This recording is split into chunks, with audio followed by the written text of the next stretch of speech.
Good evening and welcome to A Connected Community. I am Micah Robbins here at Beach House Studio, deep in Juno Beach. We have a very special evening, excuse me. With me is Mr. Alan Cutler.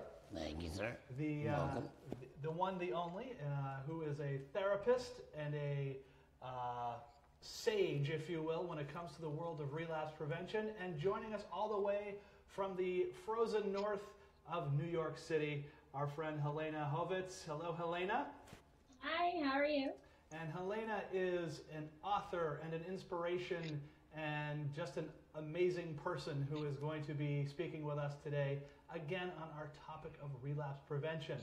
As always, this is a conversation, and we hope you can join in on it. So if you are watching on Facebook Live, feel free to send us in a question or a comment, and we will include that in here. So we're going to talk for about an hour today, and as always, we have a good time, and the time flies right by. But first and foremost, I want to welcome our two wonderful guests here, and I'm going to first ask Helena a quick question, or actually just, Helena, if you could give us some insight into the work you're doing right now and some of your experience in this world of relapse prevention. Sure. So for me, I do a lot of things. Primarily, I'm a journalist, an editor, a content strategist, and a storyteller. I did author a book that deals with PTSD and addiction and recovery from both of those things. It's a memoir, and I continue to write a lot about the world of recovery in all its forms. You know, recovery is so prevalent in all of our lives in so many different ways, and so really I've done some speaking, I've done some advocating. And the interesting thing is, and I don't say this in a like brush my shoulder off way, but I have not relapsed. I got sober 6 years ago when I was 22, and I walked into AA, and that was it.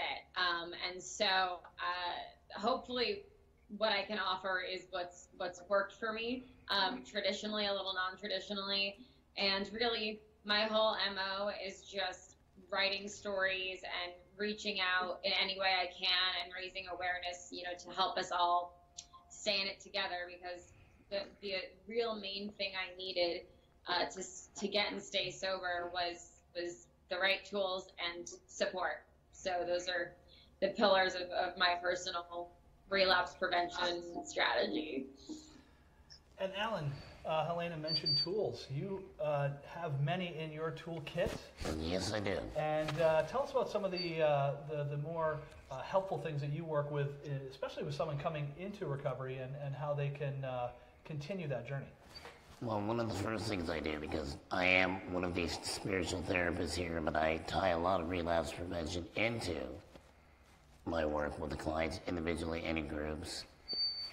And I just explain to them, it's very simple. You just, until you can get to the point where it's no longer an option, you have to make sure that you're prepared for it. You have to be aware of the reasons you've relapsed. What are the factors? Who are the people? What do I need to eliminate from my life? What can I do to limit my chances of relapsing? And I try and break it down in a very simple, easy way that they understand, because I think some people really overcomplicate recovery, and I've broken it down to 3 key things for them. And I'm like, if you can keep these 3 key things in your life at all times, you'll never relapse. And they ask me, well, how do you know this? So, well, I just celebrated 16 years. And unfortunately, Helena, I commend you on that one chip wonder. I wish I could say the same. I probably have a shoebox full of chips. But I'm glad to see that I'm here now and sober and able to give back. And for me, that is a key, giving back. As long as you're giving back, then you're not focused on using. And Alan, you talk about 3 key things. 3 key things. What are the 3? And of course, there's many, but for you, and you share this with clients, what are those 3 points that you'd like to make with that? Well, I have patented it, my HHA method of relapse prevention. And it's three very simple things to keep in your life at all times. You have to remain humble. Humility is number one key. You have to remain honest, and you have to remain accountable to your higher power and one other person. If you have those three things in your life, you can't relapse. I offer them their money back if they do. And I tell them, no, not for beach house, for the HHA, which is free, so. But it really is. I did a lot of reflection, a lot of praying. And I said, what were the key things that were always missing when I relapsed?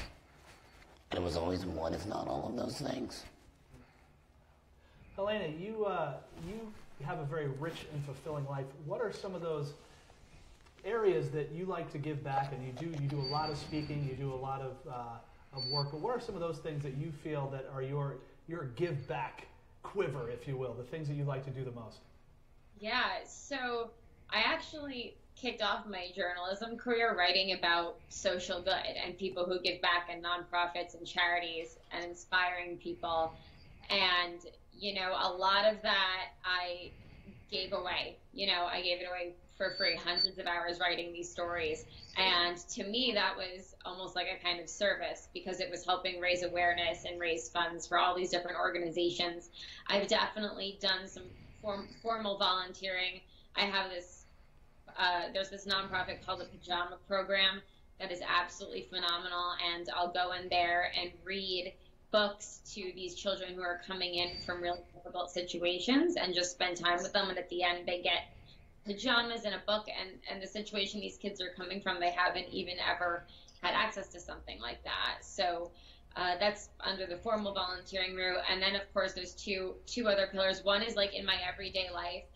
There are a few like seniors in my community that I know don't really have anyone, so I'll visit them. Or, you know, little things too. There's so many little, like I'll do volunteer social media for a dog rescue, which I do, or I'll just try and help out, you know, people who are already making a difference in any way I can using my skills. And the last part of that is just being available to talk to and help other people who are in sobriety and who are struggling, and just, you know, sharing my experience, and if they want advice, giving it. If they don't want advice, just listening. So I'm always kind of on the lookout for how I can be helpful for any one person in any given day, and that's the new thing on a daily basis. So, and you know, Alan, you talk about, you know, hearing from Helena, it's that sort of enrichment and being able to give back and finding things that certainly you're passionate about, Helena. But these are things that are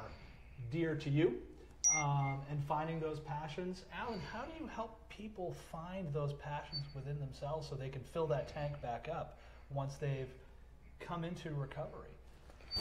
One of the first things I try and do, Mike, is I try and get them to focus on not what's wrong with their life, not what they've lost, what they still have, what they can gain.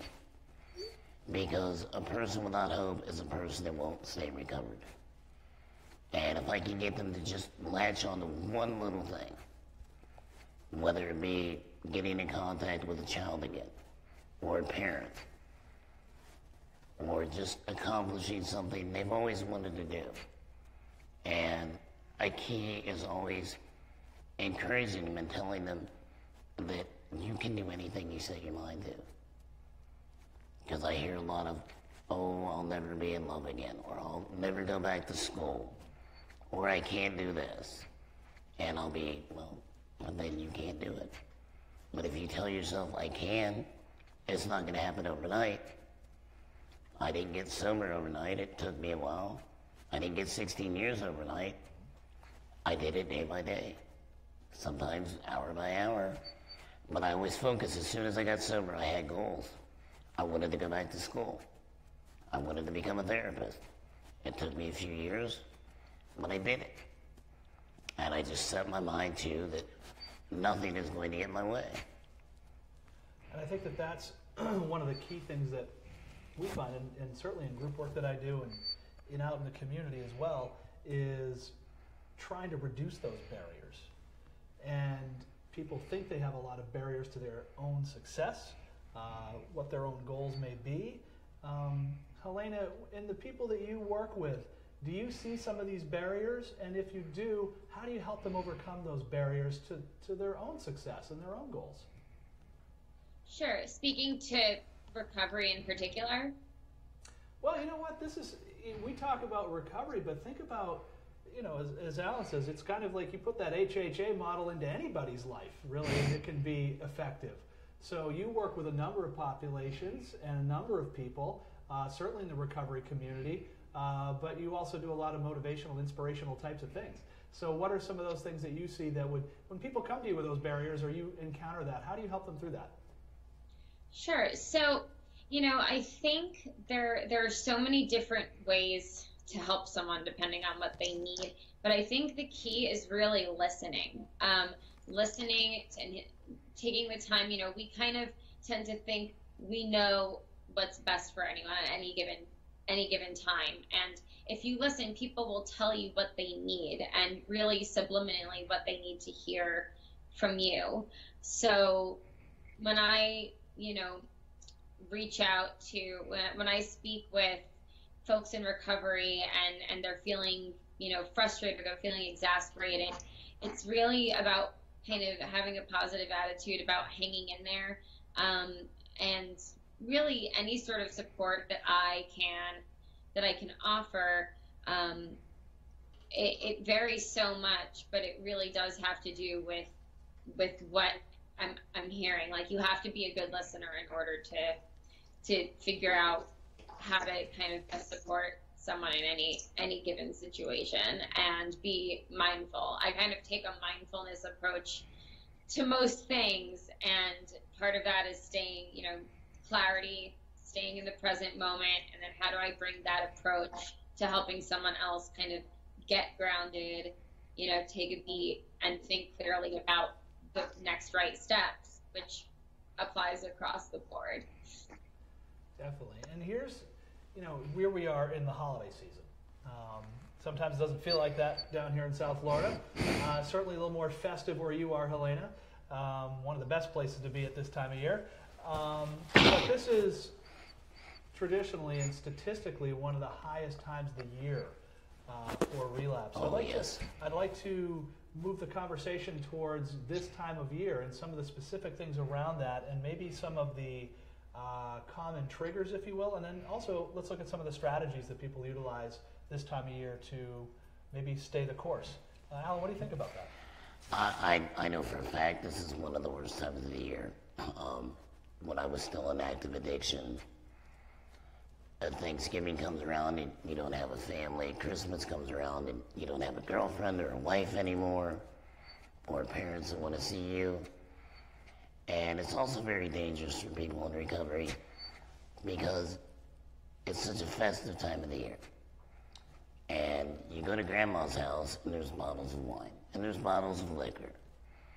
And everybody that normally doesn't drink winds up drinking during the holidays. And New Year's Eve, forget it, it's amateur night. So I found the key is plan ahead. If you have a good, strong recovery group, there is not one city in the United States that during major events, there is one AA group or another that does not have an event going on that you can plug into, whether you're regular or not. And you can always just surround yourself with sober, like-minded people. And focus on the positives. Don't focus on, I don't have, focus on, I have. I have 3 months sober. I have 6 months sober. I have a year sober. Because, and Helena, I like what you said about the mindfulness, because we get so caught up focusing on our past, which we can't change. Or we're looking at tomorrow, which is always going to be tomorrow. We need to focus on today. And I just tell the clients, I see it a lot, even here at Beach House. I'm seeing it. A lot of people are getting sad. I'm not going to be with my wife. I'm not going to be with my kids. And I ask them, I say, would you rather them not have you this year and have you for decades to come? Or would you rather be with them this year and not make it the next Christmas? And so far, nobody's been able to come against me on that one. Well, it kind of gets to that true meaning of celebration. What are we celebrating? And I think of I go to a lot of doctor's appointments right now. I have a little baby on the way, so very excited about that. Congratulations. Thank you very much. Speaking of things to celebrate this year. But it was a wonderful story from one of our doctors, because there were some concerns in this, and he says, well, you know what? I don't sit in my office every day and go, boy, you know what? Med school is really hard. And I was like, that's a good point. We tend to focus on things that affect our past, how it affects our present, when that keeps us from being in our present. And when the present work is really working for you, and the new relationships that are developing, that can really take us, to the next steps that we have to go. And it's like the past becomes that never-ending barrier. Oh yeah, well, it's like driving a car. If you're constantly trying to drive by looking in the rearview mirror, how far are you going to get? That's right. It's not going to take too long before you run into something. That's it. And Helena, I have to ask you, you were sharing a wonderful, because the opposite side of things in New York right now, and I'm sure our folks out there would love to hear the sort of the darker side of the holiday spirit up there, and you're getting ready for SantaCon. Isn't that correct? Yes. So I am thrilled for the first time that SantaCon is happening tomorrow, because we're expecting a big blizzard, which means that I and my husband and our dog, we're just going to be here for the next 36 hours, and we're going to let them do their drunken bar crawl, and perfect.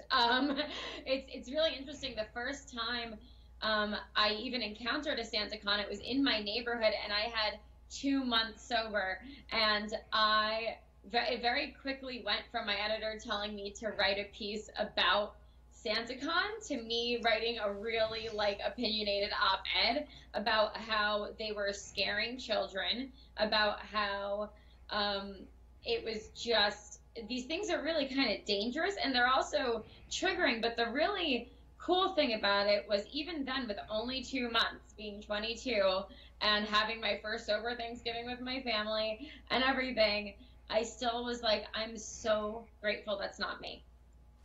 So grateful that's not me. Slurring my words, God knows, I mean, I was a social drinker. It wasn't out of control. It wasn't every day. It wasn't in the mornings. I was high functioning, but I was just a social drinker, and I couldn't stop when I started. And that would have absolutely been an occasion for me to get very sick, or who knows what else. So that's happening here. And there is there's a ton of holiday spirit here, and there's a ton of holiday parties, which is, I think, around the country, these parties. And of course, the most important thing to 95% of people is the booze, right? And so I always, try to give folks tips if they're newly sober, or they're sober and they're feeling a little itchy, because the holidays can do that. There are so many ways to still make social functions work for you, even if you are sober. And I don't know if you want me to continue along this train of thought, but I have a ton of tips about what you can do in those situations if you're being triggered by your family, if you have to go to a party where there is alcohol, how to best take care of yourself. But I don't know if you want to wait. We're gonna go tip for tip here in just a sec. We're gonna go back and forth. We'll get a bunch of different tips here. But you also mentioned something I think is really important too. You found sobriety at 22 in New York. So with that environment, what were some of those strategies you had to think of then? Because the environment it isn't the most conducive there. So that's commendable. And how what were some of the things that worked for you at that point? Yeah. So in my first year, there were a lot of things I had to change. It really was everything from my social life. I stuck really close to my sober network, nights out at clubs or drinking or rooftops, all these things. I replaced them with having coffee with women, going to have lunch, going to the movies, going to a play, just finding substitutes, and really during that first year, what they say about avoiding people, places, and things where you can, that's so important because you're really building a whole new life for yourself. And in New York, and this is especially interesting, I'm also part of my giant mecca of media and journalism is I'm also a restaurant reviewer, and I can't tell you, like, it's basically the equivalent of going to a restaurant and having them just like dump champagne over your head as if you won the World Series. Like, they cannot wait to give you alcohol at all these restaurants. And so I've become very good at saying no, you know, I don't drink. But that temptation is there a lot. And especially in New York, everything comes with alcohol now, like things that used to stand on their own, like painting classes, but they're BYOB, or like drunk yoga, or all these things, or even at the movies now they have like some theaters that have waiter service with wine and cocktail service. It's really insidious. It's really everywhere. So for me, I did get sober in AA, and you know, I stuck very close to the program for the first 3 years, took all the suggestions, did the steps several times over, had a sponsor. I think I was the only person who marched in there with all the enthusiasm in the world, who was like, I love being here, yes, yes, yes, because I had wanted to find a way to stop drinking for a few years. I had known that going to the emergency room for alcohol poisoning 4 times before you graduate college is a problem, and I wanted to stop, but I didn't know how. So I literally took every suggestion that was given to me, and it definitely got me through that tough year. The first year and the second year is a lot of fun too, but it definitely, I loved it. It really gave me a completely different self, really, and a different world around me while being physically in the same exact place. And it sounds like it's just that continuous enrichment. Finding things that are fulfilling, enriching, and certainly your restaurant reviews, they got to really step up to the plate on the food because they can't hide behind anything else at that point. Exactly. We've noticed that's a trend. They've decided everything needs a pairing. I don't know when that started, but I call it pairing for profit because that never existed 5 or 6 years ago. I mean, you go to a restaurant, you order a pizza, and it's like, I'll have a Coke. You know, so I mean, it's something that's definitely changed. But it's interesting for you to lay out that you're making a life change. You know, a change for the better, for your own health, for your own future, and it happens. And Alan, so you've seen a lot of changes in people. Tremendous change, and one of the greatest benefits I have, and it's one of the things that helps keep me going, is I challenge any one of my clients. I challenge every beach house client that comes in and gets in my door in front of me. I have 2 bottles on my desk. One has a penny for every client that I've worked with in 3 years that's no longer with us. And unfortunately, I still have too many pennies in there. But I have a jar with a penny for every client that I've ever worked with that has a year. And I tell them, in a year, contact me. I'm putting a penny in the jar. And I challenge them, help me fill this jar. And to me, I hope that also, that it's an inspiration, but I hope that if they have that thought, I'm going to have a drink, they may see a penny. And they may say, oh, Alan challenged me. I want to be that penny. And I actually, 2 weeks ago, I had 2 clients contact me from beach house that were here last year that had a year, and I actually had one of my clients put the penny in the jar for them because they were getting ready to leave, and that look in their face that I'm celebrating a year's recovery for another client, and this can be me in 10 months. And it's the key things. And the thing with the liquor, it is funny that you mentioned that, Helena, because what it is, I was in the restaurant industry for 23 years. Hence why I was such a good alcoholic. And the markup on liquor is outrageous.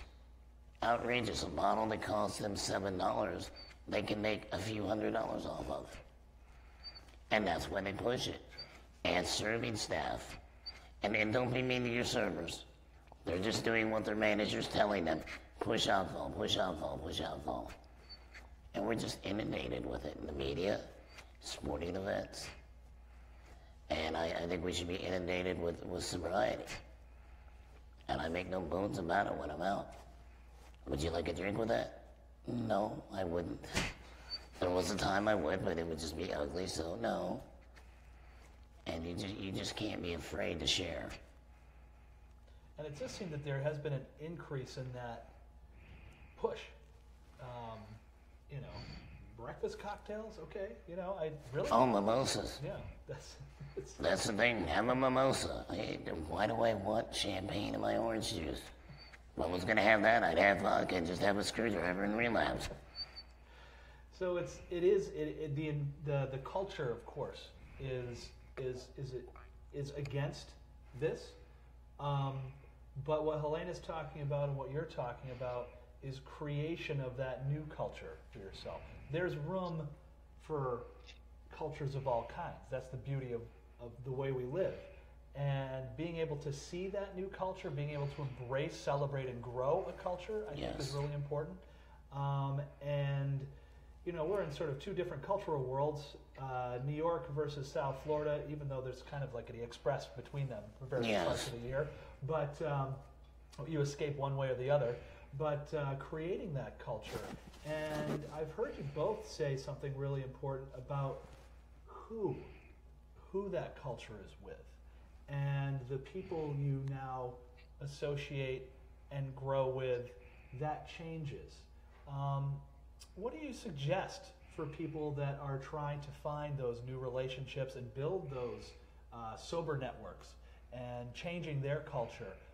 What do you suggest? I guess that we're starting, Helena, we're getting there. We're getting the tips, but moving into tip time.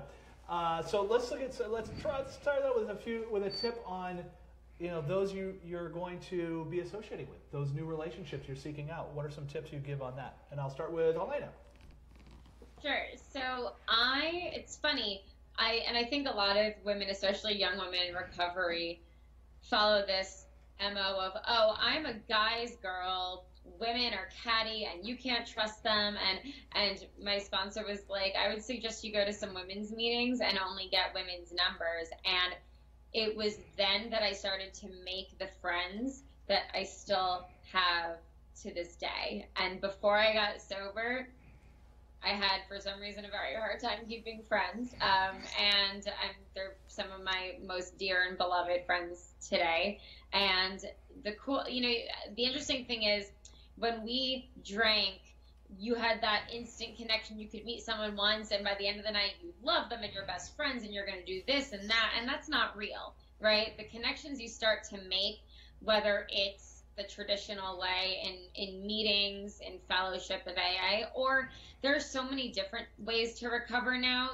There's a whole online world of recovery with all these groups. They're private groups, they're closed groups, and you can meet people that way and just always know that there's folks there on the other end, and people engage in these groups. And so really, any way that you can begin to build friendships, understand that they take time. I think alcoholics and people living with addiction tend to like things now and want what they want now, and we got to learn patience, and that true friendships really take time.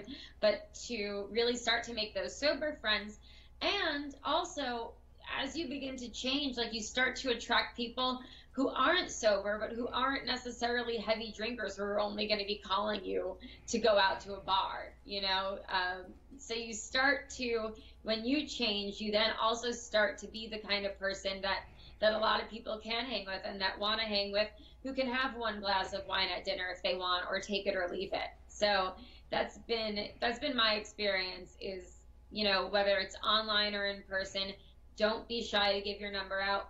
Don't be shy to say, hey, looking for friends, because this is the place where people really want to be your friends. Like, we love to give out our numbers. We love to help each other. So that's an important part of creating a new culture, I think, for yourself. And Helena, you said some very important things too about the sort of emergence of the online community. And Alan is very well, he's social media maven, if you will. And of course, professionally, that's the universe you live in a lot of the time, Helena. What, as this has evolved, I mean, the social media world is a decade old, basically, or not much older than that. What have you found to be advantageous to that? But on the other side, what have you found to be a challenge to that as those relationship cultures change?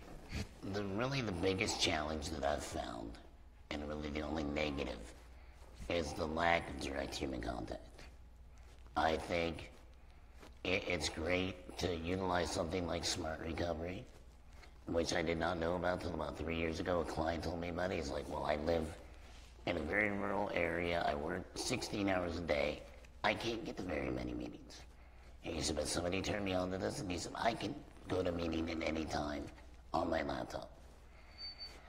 But it's been proven scientifically that human contact, face to face, just giving somebody a hug, increases chances to be healthy. And that's what recovery is. But there's such, one of my favorite apps for my phone is my Sober Toolkit. And the one thing that I love about my Sober Toolkit is that you click a button and it tells you how many days, how many hours, and how many minutes you've been sober. And so the clients will be like, Alan, how long have you been sober? Well, let me see. I've been sober 16 years yet. And I said, here's the best part. I've been sober 562,000 minutes or hours in this time. And it's, when you see it like that, and it's just, those are the things. Find a meeting. There are so many apps that somebody in recovery can utilize. If you're in a strange city, or you don't know somebody, or you want to try a different meeting, utilize the online media, and you can get in. I know there's online meetings. I don't suggest that you make that your life, but you may be on a business trip, you may be on a family trip, and you just need to make that connection with other sober people. And that, I think, is very important. And I know I'm not very popular for a lot of people in AA when I say this. As long as it's 12-step based, follow it. Mm-hmm. Because I realize there's old-timers and everything that are set in their ways. And, Helena, I took a very different route than myself. I took a much more spiritual route. But I worked my steps. Oh, did I work my steps. And that's one thing that I urge people to is find a group that you're comfortable with. An addict may not necessarily be comfortable with a group of alcoholics, and vice versa. There's Celebrate Recovery for my spiritual clients, because they find that commonality, and they grow in more of their sobriety, they grow in their spirituality, and they grow in those friendships. And to me, these are key things, because yes, AA is wonderful. You go to AA, you work at the steps, you got a sponsor, but you're a heroin addict. How does this, you don't feel connected to them. Because they're talking about how I remember waking up without my pants, and you're talking about I remember waking up with a needle in my arm. And Helena, when you think of your social networks now, again, same question. The advantages, disadvantages that you have found. To just sort of the programs in general, like the two separate groups of participants in both AA and the online community. Well, sorry about that. Go ahead, Helena. No, you go ahead. Well, no, I was about to say, because we just got a question in from online. We'd like to, breaking news, if you will. So hold right on to that thought. It says, what do you do when you work in a small office and they're having with dinner with wine? Do we go, or do we disclose ourselves as an alcoholic? Oh, I love that question. I get that one a lot. Thank you, Rebecca. So, let's get some feedback on that for Rebecca. Alan? When I tell my clients, because I do get asked this quite a bit, and I tell them that you have one of two choices. You can either label yourself as an alcoholic and say, I don't drink. Please make sure, keep it away from me. If you feel strong enough, go. But let them know beforehand. Or there's always the fallback. I tell people sometimes I have an allergy to alcohol. I do. If I drink, I'm going to get drunk. I'll probably die real quick. So it's not very hard, but I believe that honesty is a key in this program. And just let them know. I have found in my 16 years that more people honor the fact that I tell them I'm in long-term recovery. I'm an alcoholic. I can't drink. Even undergoing cancer treatment, I told the doctors, I'm in recovery. I need to have the lowest dosage of medications. If it's not going to kill me, then I don't want, if it's going to kill me, then I need medicine for it. But if it's not going to kill me to have some pain, then I don't care for it. And I just think it's that brutal honesty. And or you can always use the cop out of my cat's sick. I need to go home. Helena, when you spoke so wonderfully about that transition for you when you were younger and getting sober and changing that. But of course, being in that environment you're in, social dinners and things like that are fairly common. What were some of the strategies that you used in that situation? Yeah, so I have found myself at parties, whether they're small or large cocktail parties, working dinners. I, from day one, have been I've always disclosed my status. I've always said, sometimes whether it's a restaurant or wherever it is, I have no qualms about saying, oh, I don't drink. And then sometimes people will be like, oh, but you could have a little. And I'm like, no, I can't. I'm an alcoholic, so I can't. And they're like, oh, me too. I should be. I'm like, no, well, we can talk about that if you want to give me a call. But, I literally can't drink this. I got sober like 6 years ago, and it just shocks people. But in an intimate setting, like if everyone else is drinking champagne, right, and they hand you a glass of champagne, there are three things you can do. You can just hold it at fears and go toss it in the sink. You can see if there's an alternative. If it's a bustling cocktail party, get yourself a glass of seltzer, put some cranberry juice in it, put a lime on it.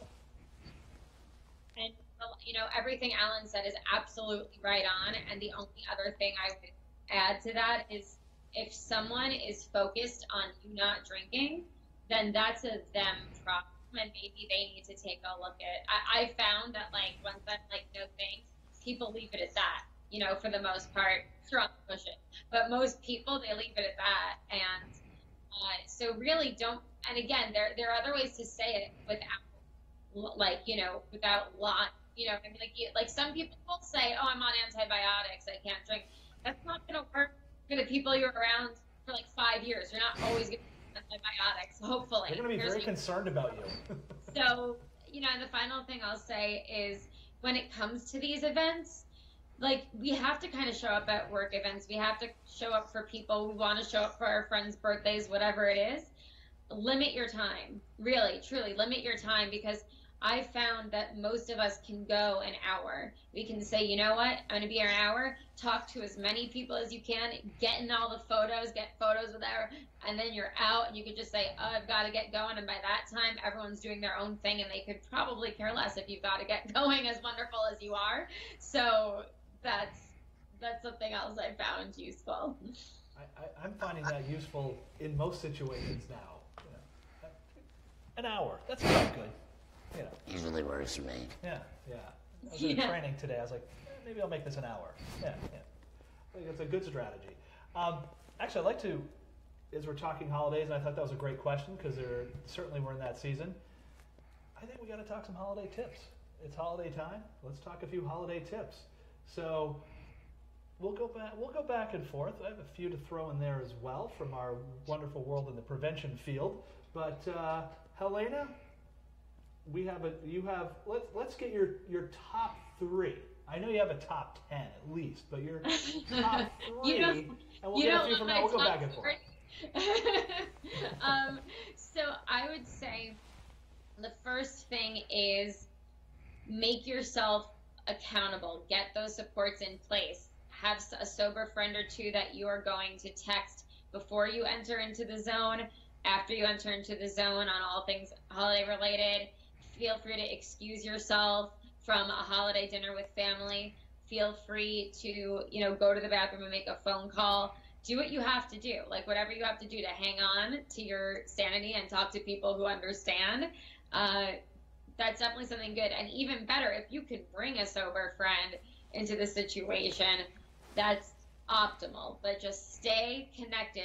And thankfully, we live in a world where we all but have our smartphones glued to our faces or our hands. And so, everyone's on their phone. So that's number 1.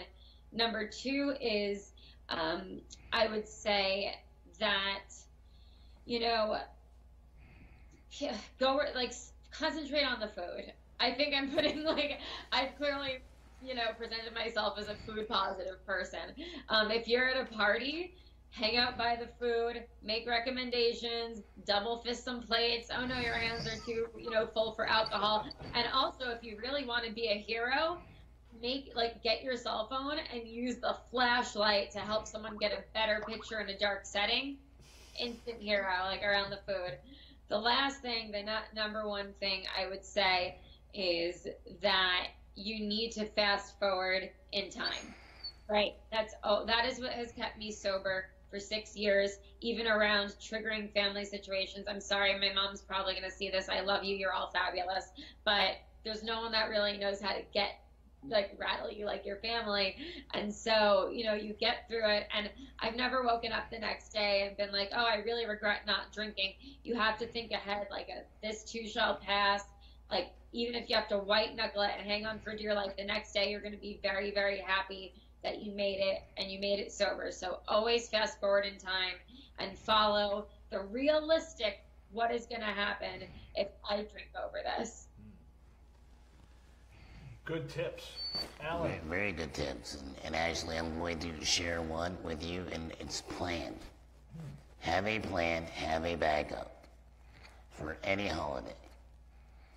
And have an escape plan, as you said. If you have to go to an office party, have an escape plan. I mean, I've never had to do it because I didn't date that much. But I know people will commonly go on a blind date and have a friend text them or call them. And if it's not going good, they're out of there. Have an escape plan. If you don't want to just say, I'm uncomfortable, have an escape plan. And the number 1 tip that I have, most importantly, is don't ever isolate yourself. Never be alone on the holidays. Never. Because that's when you get in your own head. And I don't know about anybody else's, but mine was a really scary place to be. And you get in there and you start reflecting and living in the past, and the next thing you know, you're inside the bottle. And I wanted to add a few tips in here too, and we'll keep talking about this, but because I work with the Palm Beach County Substance Awareness Coalition, and this is not only a high-risk time for relapse, but also just usage in general. This is the time when people start experimenting, especially young people.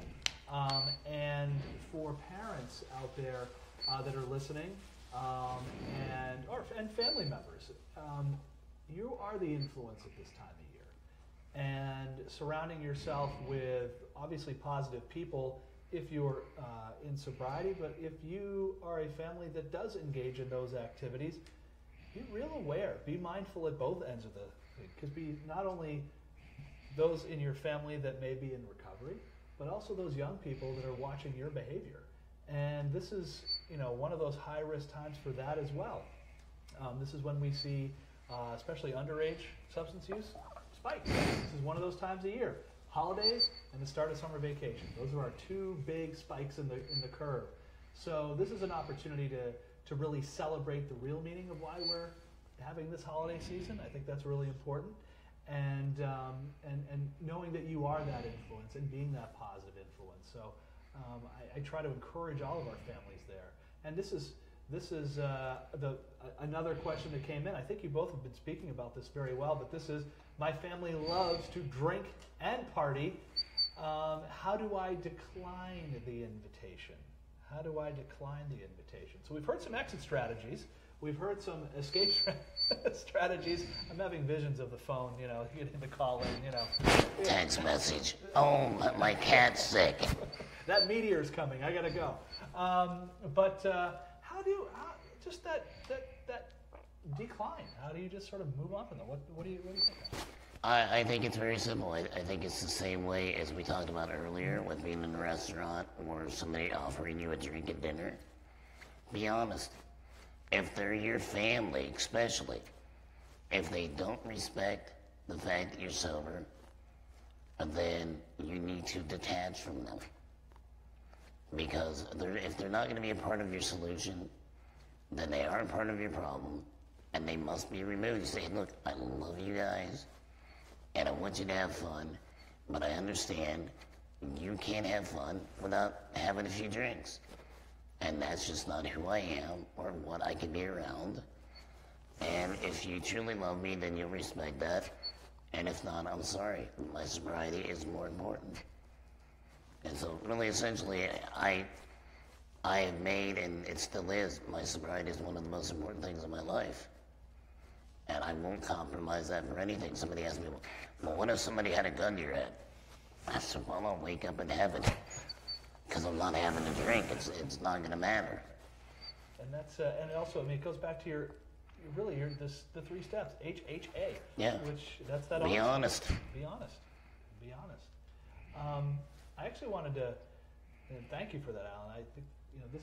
If people are out there watching and listening, you're hearing these are people with great experience in this. But I want to kind of look at something as we were both talking about, as the holidays, and we talked about this stuff. But I'm curious, how do you celebrate now? How do you celebrate? So, Helena, what does celebration look like for you now at this time of year? Me, my husband, Netflix, and an infinite supply of rainbow cookies. So, I think really a celebration is whatever you make it, right? And I think that I wanted to say something real quickly too about family and about parties and how do you say no. Sure.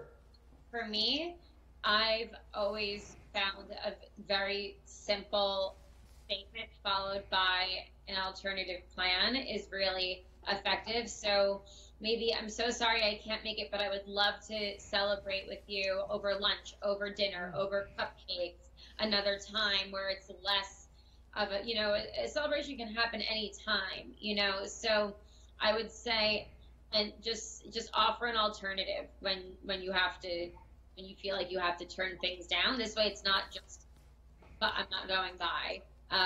It's to show that you care. I think that that's important.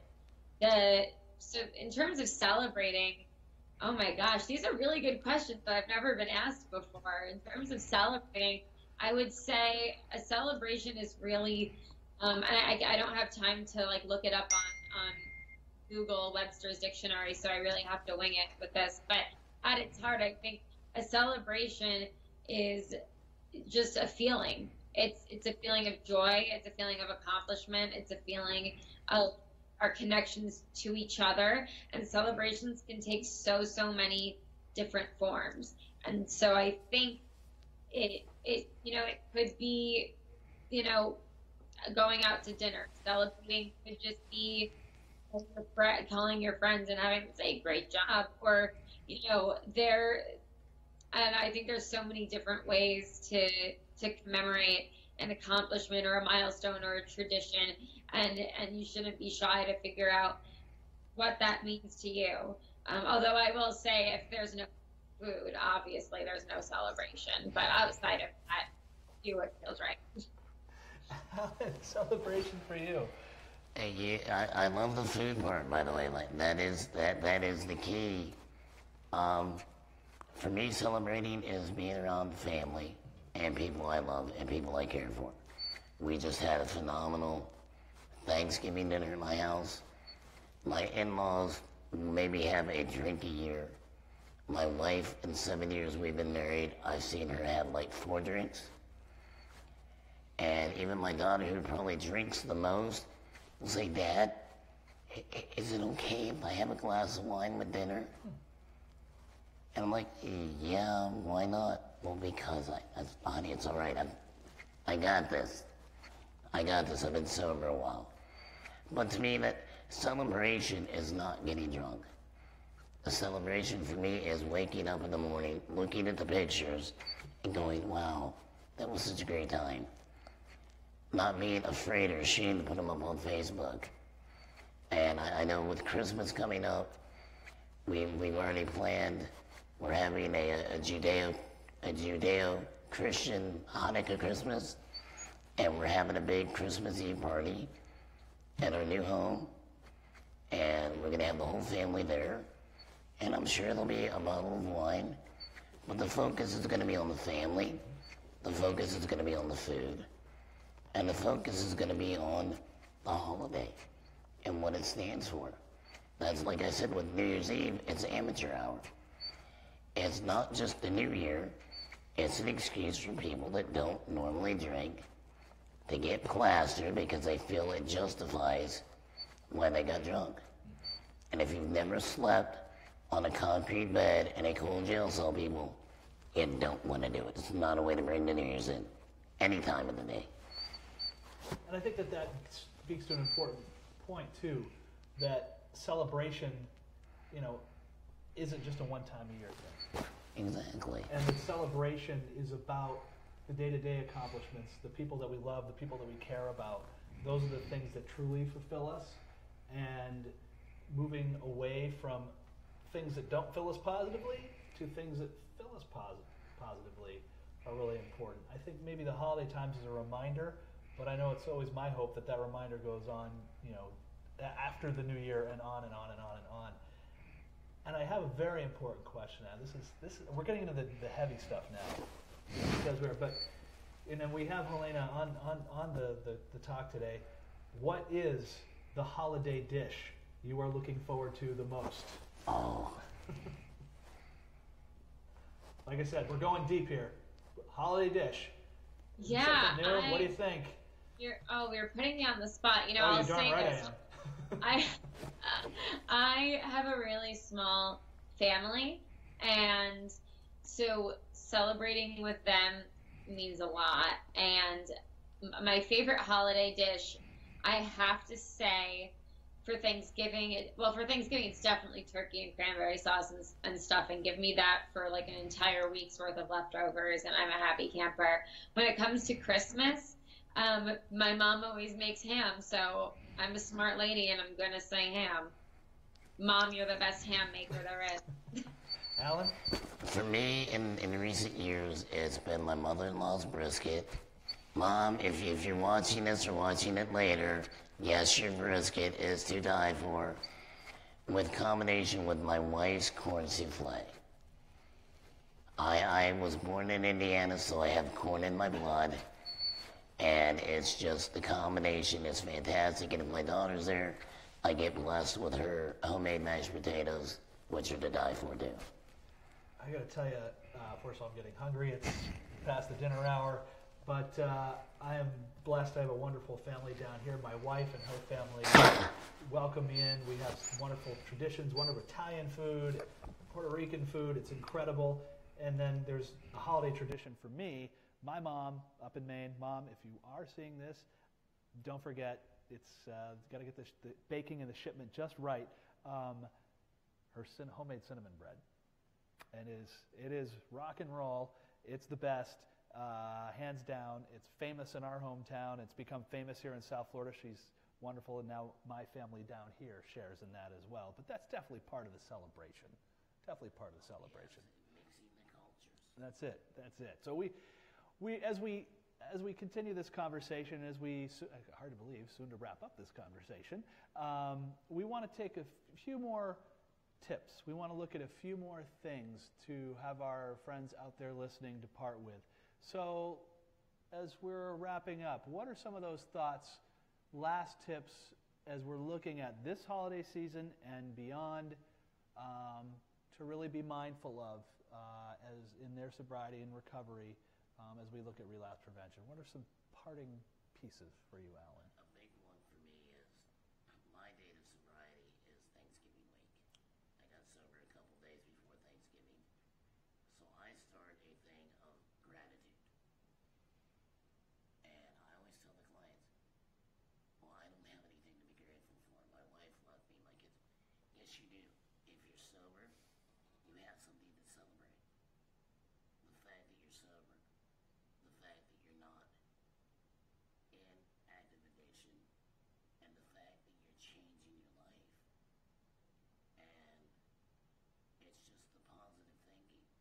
We so easily get locked on the fact that it's the holidays, and this is miserable, and that's miserable. I'm going to go in the backyard and eat worms. If that makes you feel better, but I've never known anybody that it does.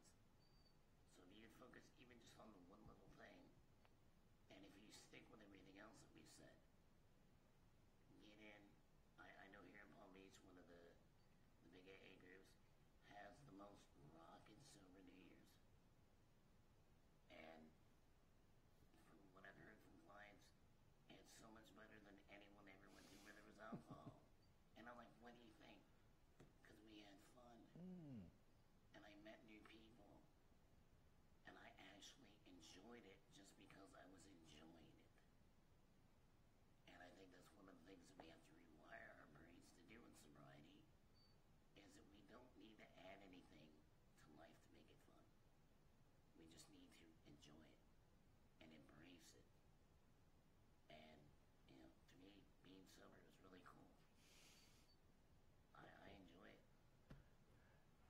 Helena, last thoughts.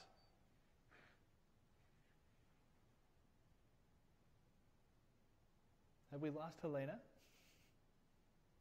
No, I can't even operate the microphone on Skype. Don't mind me. It's the gift of technology. Too futuristic. It's just, I can't do it. What is Skype? For me, the biggest takeaway comes full circle to what we were talking about right at the very beginning, which is giving back. And whether it's attending a family function, you know, I mean, I know very few families that are Hallmark Channel families, including mine. Sometimes the best thing you can do is just offer to help. Find out where you can help. Find out where you can be useful.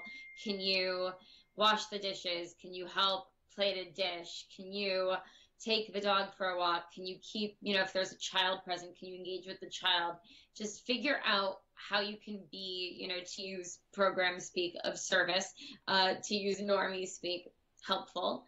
And I think that's with family. And when you go to a party, right, what can I bring? And that doesn't just mean, can I bring, you know, a casserole? That means instead of thinking about showing up and getting a good time out of this party and making it about me and making sure and everyone's thinking about me, like, think about what you can bring to it. Talk to people, ask them questions. People, for the most part, love to talk about themselves. See what you can bring into any sort of gathering, event, or celebration.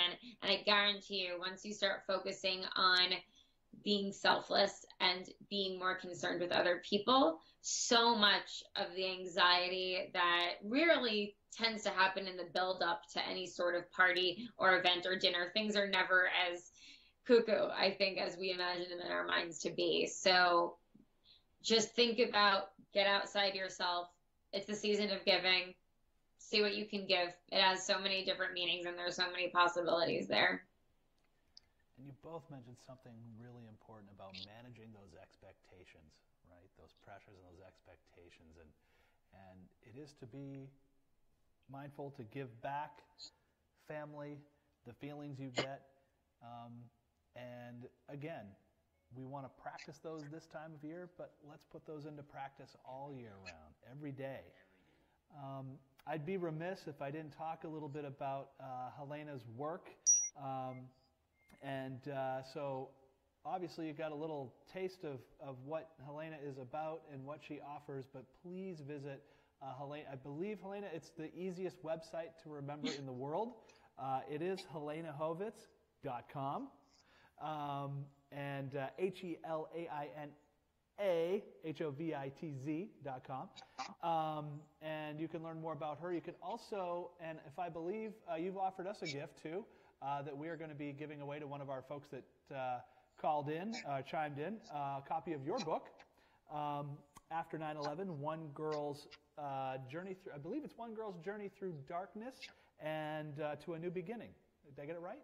Am I right? You did get it right. That is incredibly impressive because at my own bridal shower in May, nobody knew the subtitle to my book. So, yes, that's the title. And yeah, I'd love to know whoever it is. Let me know, and I'll sign it, make it out personally, and ship it out. And it's Sure. I haven't had a chance to read it. Of course, I can't wait to read it because it's an important chapter in a lot of our lives.